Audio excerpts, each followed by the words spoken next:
মহেশবাতায়নী অঞ্চলের বটতলী গ্রামের যে একটা আইসিডিএস সেন্টার তৈরি হয়ে আছে, মানে মিনিমাম 6 বছর ধরে মানে বন্ধ হয়ে আছে, কিন্তু আমরা প্রশাসনের কাছে চালু করার আবেদন করছি। তৈরি হয়ে আছে? হ্যাঁ, তৈরি। কেন চালু হচ্ছে না? চালু হচ্ছে না কি, বাচ্চারা দূরে যেতে হচ্ছে, সেটা তো আমরা জানি না। প্রশাসন কিভাবে কি করে রেখেছে সেটা তো আমরাও জানি না, কিন্তু ছোট ছোট বাচ্চাদের, মায়েদের, গর্ভবতী মায়েদের যে রোদের মধ্যে 2 কিলোমিটার সেন্টারে যেতে হচ্ছে, তাতে কিন্তু কষ্ট হচ্ছে। এই যে বর্ষাকাল আসছে, বলা যায় না কখন কি হয়ে যাবে, এমনি রাস্তাঘাট ভালো না, কিন্তু আমরা প্রশাসনের কাছে এইটুকুই আবেদন জানাচ্ছি, জানাতে আমাদের সেন্টারটা চালু হয়। প্রয়োজন আছে? হ্যাঁ, একদম প্রয়োজন আছে। সেটা তো আমাদের হাতে নয়, আমরাও তো বলতে পারছি না কেন চালু হচ্ছে না। আমাদের কাছে যে প্রশাসন আসছে শুধু ভোট নিচ্ছে, চলে যাচ্ছে, কিন্তু বাকি কাজগুলো দেখছে না। রাস্তা হচ্ছে না, রাস্তায় যদি ভালো থাকতো রুগী সুবিধা হতো যাওয়া যেখানে সেখানে, কিন্তু আমাদের রাস্তা ভালো নেই। এবারে গ্রামে যে একটা আইসিডি সেন্টার তৈরি হয়ে আছে মিনিমাম দীর্ঘ 6 বছর ধরে, সেটাও বন্ধ হয়ে আছে। আমরা এটা আবেদন করছি যে পঞ্চায়েত সভা, অনেক কষ্ট হয়, কিন্তু কষ্ট কি আজ না হয় 4 মাস চলছে, গর্ভবতী মায়েদের বলছি, মিনিমাম দিন যেতে যেতে তো আরো বাড়বে। বাচ্চাদের মায়ের ডেলিভারি প্রসূতি তো ঠিক সময় থাকে না, কোনো সময় অসুস্থ হয়ে যাচ্ছে, সবসময় তো প্রতিদিন যেতে পারে না ওরা। তাই আমরা এটাই বলতে চাইছি যে এটা চালু হোক। হ্যাঁ, একদম দরকার। আমাদের সবার দাবি থাকছে যেন চালু হয়, তাড়াতাড়ি করে চালু হয়ে যায়। হ্যাঁ, অনেক সুবিধা হবে, বাচ্চারা এখানে খেলবে, কাছে থাকবে। মানে 6-7 মাস চলছে, অনেক কষ্ট হচ্ছে। এখন দেখা গেল বৃষ্টি আসছে বা গরম পড়েছে, এখন যেতে অনেক কষ্ট হচ্ছে। দূরের জন্য যেতে পারছি না। আর প্রশাসনের কাছে এটাই চাই যেন আমাদের সেন্টারটা খুলে। 6 বছর ধরে আছে, 6-7 জন আছে। শিশুরাও আছে 2টার মতো হয়। হ্যাঁ, প্রয়োজন। তো দেখা যাচ্ছে যে বিল্ডিং রয়েছে আছে, কিন্তু খুলছে না, চালু হচ্ছে না। কিন্তু কেন খুলছে না সেটা আমরা প্রশাসনের কাছে দাবি চাই। কি দাবি থাকছে? দাবি থাকছে যাতে খুলে। হ্যাঁ, যাতে খুলে সেন্টারটা। কষ্ট হয় দূরে যেতে। আমাদের বাচ্চার বা আমাদের দীপালি বসা মানে একটা সুবিধা কি, দূরে যেতে কষ্ট হয় অনেক, রাস্তা ভালো না, কাদা, ছোট বাচ্চা এমনি একাই যেতে পারে না, নিজে নিয়ে যাই। কাছে সেন্টার আছে, অথচ খুলছে না সেন্টারটা। 6 বছর পার হয়ে গেল, সেন্টারটা এখন পর্যন্ত খুলছে না। ছোট বাচ্চারা যেতে চায় না, যাই যদিও তো নিয়ে যেতে হয়, 2-3 কিলোমিটার যেতে হয় আমাদের দূরে। কাছে থেকে এতদিন থেকে সেন্টারটা খুলছে না, আমরা ওটাই চাইছি যে যেন কাছে সেন্টারটা। কি দাবি থাকছে প্রশাসনের কাছে? যেন সেন্টারটা তাড়াতাড়ি আমাদের খোলার চেষ্টা করে। কি সুবিধা হবে খুললে? সুবিধা হবে, রাস্তাঘাট এখন বৃষ্টির দিন কাদা, বাচ্চা কাচ্চা যেতে পারে না, আমরাও কাজ বিশেষ হয়তো কোনো সময় যেতে পারি না, খাবারটা পাই না টাইম মতো।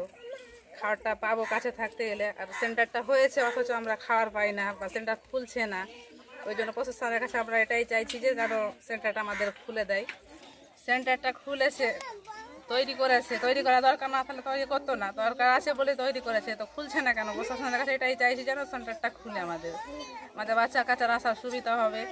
2-3 কিলোমিটার দূরে যেতে হয় বা নিজেকে নিয়ে যেতে হয়, নিজের তো কাজ থাকে, কাজের সময় সব সময় যেতে পারি না, বাচ্চা কাচ্চা খাবার ঠিকঠাক পাই না। আমাদের কাছের সেন্টারটা খুললে আমরা সুবিধাটা পেতাম বা পাবো। আপনার নাম? আমার নাম কলি খাতুন। দাবি বলতে আমাদের মহেশবাথানি জিপির বাঙাবাড়ি গ্রামের যে আইসিডিএস ঘর হয়েছে, বিগত 7 বছর ধরে বেহাল অবস্থায় পড়ে রয়েছে। তো আমাদের দাবি, আমাদের গ্রামে আইসিডিএস ঘর থাকতে আমাদের সব মা বোনরা 2 কিলোমিটার পায়ে হেঁটে যাবে কেন? এটাই একটু প্রশাসনের কাছে দাবি রাখছি, যত তাড়াতাড়ি হোক চালু করার জন্য।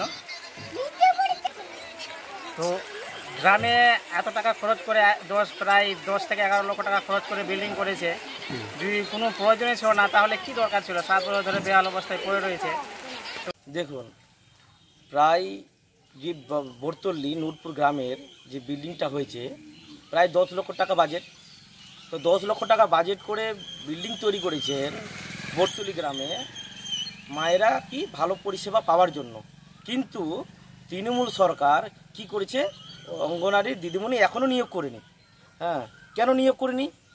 নিশ্চয়ই দুর্নীতি হয়েছে, দুর্নীতির জন্য নিয়োগ করা হয়নি। আর প্রায় 1.5 থেকে 2 কিলোমিটার দূরে সব মায়েরা বটতলী নূরপুর গ্রাম থেকে বাঙাবাড়ি যায়, হ্যাঁ, পায়ে হেঁটে কষ্ট করে রাস্তা খারাপ দিয়ে যায়।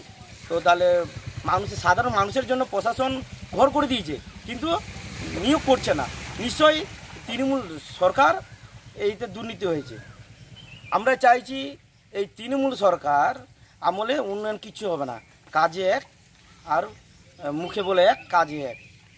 সরকার সবই দিচ্ছে, কিন্তু এখনও নূরপুর গ্রামের আর বর্তলি গ্রামের মানে খাবার পাচ্ছে না। মায়েরা কষ্ট করে এসে দূর থেকে এসে খাবার নিয়ে যায়। নিশ্চয়ই প্রশাসনিক গাফিলতি আছে, কেন নিয়োগ করছে না? তাই প্রশাসনিক কাছে দৃষ্টি আকর্ষণ করছি, এই তৃণমূল সরকার, তৃণমূল মানে সরকার, রাজ্য সরকার মানে তৃণমূল মানেই হচ্ছে চোরের সরকার। চোর ছাড়া এরা চুরি ছাড়া। ভবনটা হয়েছে 18 সালে আপনি বলছেন, সে ভবনটা হয়েছে, কিন্তু তারা ঠিক মতো যারা ঠিকাদার ব্লকে প্রশাসন তারা রিপোর্ট জমা দেয়নি, তার জন্য সিডিপিওর কাছে, তার জন্য হয়তো এই অবধি হয়নি। আমি বলি যে সেটা যদি তাড়াতাড়ি তারা তদন্ত করে রিপোর্ট যদি জমা দেয়, তাহলে সিডিপিও নিশ্চয়ই প্রশাসনভাবে সেটাকে ওখানে চালু করার চেষ্টা করবে। আমি বলি যারা বিজেপিরা যে বলছে দুর্নীতিগ্রস্ত, এখানে পশ্চিমবঙ্গ মুখ্যমন্ত্রী আমাদের উন্নয়ন করছে, চারদিকে উন্নয়নে জোয়ার বইছে। বিজেপিরা মাটির তলা থেকে মাটির তলা থেকে মাটি সরে যাচ্ছে, তার জন্য বিজেপি বলছে উন্নয়ন কোনো দিন হয়নি, দুর্নীতির কথা বলছেন। বিজেপি আপনারা দেখবেন যে কোথায় বিজেপি কাজ করছে, কোথায় কি করছে। আপনারা দেখবেন যে ব্লকের প্রশাসন বিজেপি আছে, বিজেপি সভাপতি আছে, আমাদের মহিষ বাথান জিপি বিজেপি বোর্ড আছে। ওর কনস্ট্রাকশনটা পুরোই হয় ব্লক থেকে, যতক্ষণ না আমাদের হ্যান্ড ওভার করবে আমাদের সেন্টার তো ওখানে শিফট হতে পারবে না। কনস্ট্রাকশন তো ব্লক এন্ড থেকে হয়, এনবিডিডি ফান্ড থেকে হয়েছিল ওটা। আচ্ছা, কোনো কিছুই আপনার রিপোর্ট আমাদের এন্ডে পাবেন না, কিন্তু আপনাকে ব্লক থেকেই নিতে হবে। যতক্ষণ না ওটা হ্যান্ড ওভার হবে তত ব্লকে টাকা আসবে, ব্লক এন্ড থেকে কনস্ট্রাকশন করে আমাকে হ্যান্ড ওভার দেবে, তারপর আমি শিফট করতে পারবো। ব্লকের সাথে কথা বলুন, ওনাদের এন্ড থেকেই টেন্ডার হবে, ওনাদের এন্ড থেকেই ফান্ড হবে, ওনাদের এন্ড থেকেই কনস্ট্রাকশন হবে। আপনারা দেখছেন 24 ঘন্টা ইন্ডিয়া টিভি, সর্বদা সবার পাশে সবার মাঝে। আজ এ পর্যন্ত। সঙ্গে রাখুন 24 ঘন্টা ইন্ডিয়া টিভি, দেখতে থাকুন সব জেলার সব খবর সবার আগে 24 ঘন্টা ইন্ডিয়া টিভির পর্দায়। নমস্কার।